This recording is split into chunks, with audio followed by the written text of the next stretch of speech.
Good afternoon again, everybody. This is just a brief summary of what we did today, just in case you might miss anything. So, the first instruction, we were talking about the ellipse and getting the swimming pool construction from that ellipse design. So the first instruction was draw an ellipse with a major axis of 140 millimeters and a minor axis of 92 using either the rectangular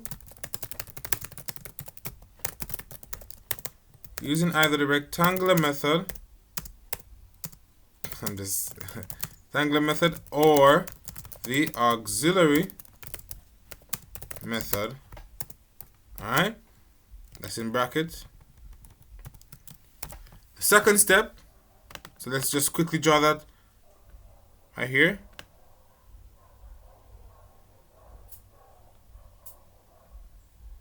There's our ellipse, right?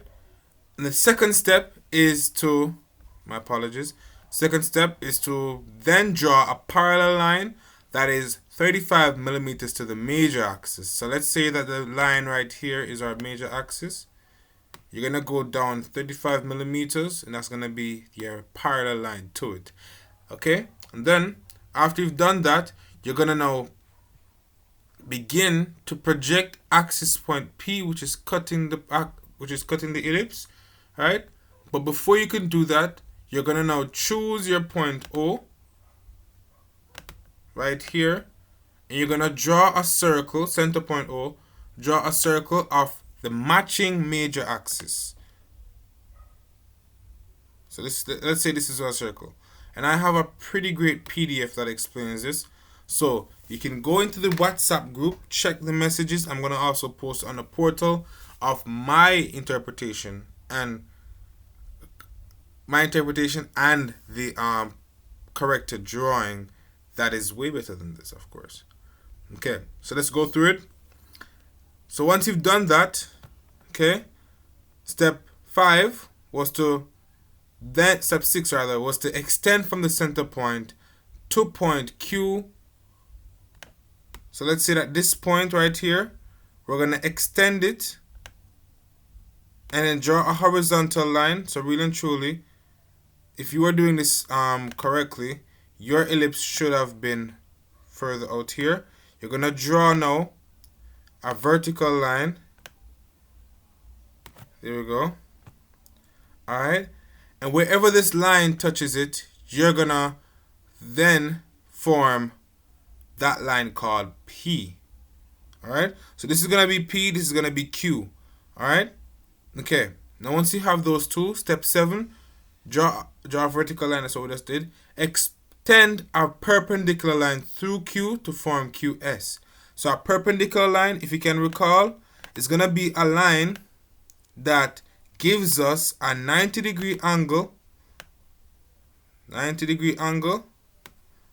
Alright, and we're going to call this point S. So S, Q, P would be where it touches it right here. Alright, and then now let's continue. So remember, the drawing that I did is in the group.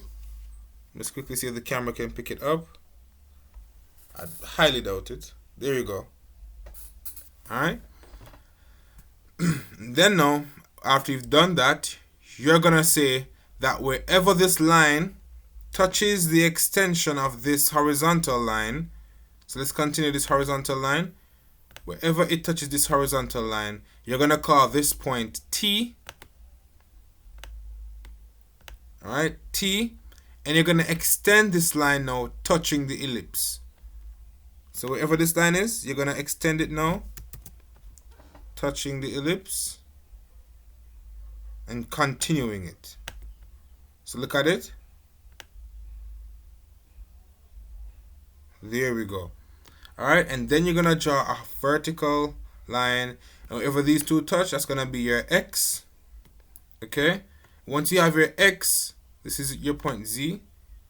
Once you have your X and your Z, you're going to bisect X by opening your compass from center point here, going 15 millimeters on both sides, rather.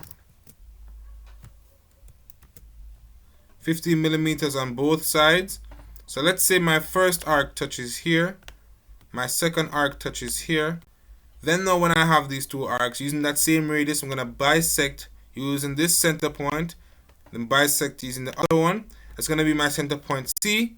And then now I can create the curve between these 2 points and form my swimming pool or jacuzzi, whichever you would like to formally call it. And that's going to be your drawing.